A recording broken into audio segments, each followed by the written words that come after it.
Okay, so now moving on to the next region, we have the Great Lakes region around this area, around the Great Lakes, the 5 Great Lakes that we have. And one thing to note is that these people were very, very mobile because they had great access to water, especially the lakes and rivers nearby. They were really mobile people, and they didn't really have a set territory. They just kept moving around, and they allowed for long distance travel. They actually traveled a lot. They kept moving around. They didn't really have a set kind of area, so obviously they didn't really practice much agriculture there because they were moving around all the time. So they were more like hunter-gatherer societies up here in the Great Lakes region. They really traveled around in their Great Lakes and rivers and moved around wherever they needed to. Okay, so now moving on, we have the biggest huge region right in the middle, the Great Plains, and you might image that might come to mind is actually Sitting Bull of the Sioux Indians. That usually is what comes to mind for me when I think about the Great Plains Indians.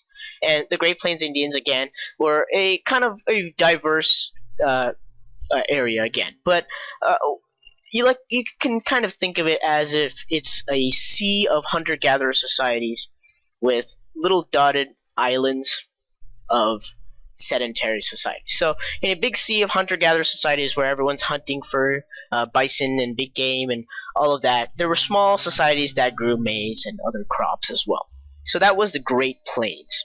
And another thing to note is that when the Europeans came, they had the horses.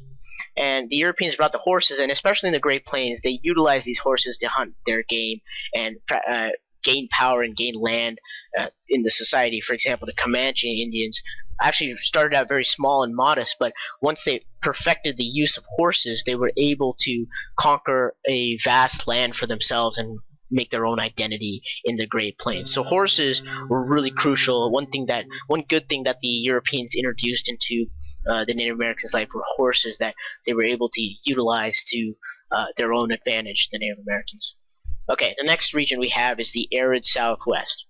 So that's right over here. Southwestern United States, Arizona, New Mexico, western Texas, kind of that area right there. Actually not, it kind of cuts off right there. This is more like California, the coast. But over here we have the arid Southwest, kind of desert, dry climate. And you would think it's hostile to farming, but actually a lot of farming happened in this area, and especially with the Anasazi and the Pueblo people in the first century, around the first century Common Era. And what they did was they actually developed irrigation in order to water their crops, especially with Chaco Canyon around here in New Mexico, somewhere over here, Chaco Canyon. Write that here, Chaco Canyon, which was a big town where there was a lot of farming practiced, and it was a big town with another dozen villages nearby also. But after 1150 Common Era, they had to abandon Chaco Canyon because the soil became infertile and a variety of other reasons. So when the Europeans finally came to the Americas, they didn't find Chaco Canyon, but they rather found small villages that were still able to thrive, and they called these small societies the Pueblo societies, and that's where the name came from.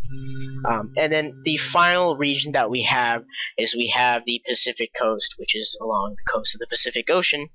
And these people were mainly hunter-gatherers, but they had a formidable population. They, especially California, had at the time around 300,000 people, which is a lot of people before the modern times. And there were a lot of differences between these people, but some similarities were that they all gathered acorns, they all kind of fished, and they also hunted game. But their social hierarchy and all that was kind of different. Another important area within the Pacific Coast was the Pacific Northwest in present-day Washington State. And these people, there were a lot of distinct groups there, and so they developed this little warrior tradition, all of them, in order to survive and control territories. Otherwise, without this warrior tradition, they wouldn't really be able to survive in that area. And they had, dugout canoes, cedar trees, long houses, and the familiar, totem pole. Those were all characteristics of the Pacific Coast, this region over here. So we have all these regions, but did they really interact? Yes, they did interact a lot. There was a lot of trade going on, especially when we bring back to this example right here in the Great Plains, where we have the sea of hunter-gatherers with the small islands of sedentary societies. These sedentary societies would trade, pottery and other goods, and they would get back, game and hunted. So there was a good intricate relationship between these sedentary societies and the hunter-gatherer societies. Also, precious metals such as obsidian, shells not really precious metal, but shells, copper, mica, jasper, all of these precious items were actually traded for long distances, even across the continent. So there was a lot of trade going on, both within local societies and also transcontinental trade going on. So that was that.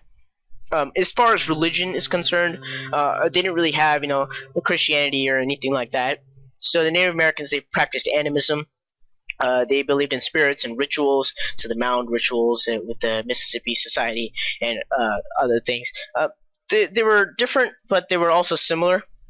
So similar in that the women were kind of perceived as a fertility aspect. So they grew crops, they maintained the home, kind of everything to do with raising things, raising people, raising crops because of fertility. And also the men were more of the hunting and the wars. They did the war rituals to ensure that they didn't offend the spirits. So they had all these elaborate war rituals to make sure that they don't offend the spirits at all. And war was kind of like a rite of passage to these people. And that pretty much concludes North America. In the next video, we'll talk about Western Europe and West Africa.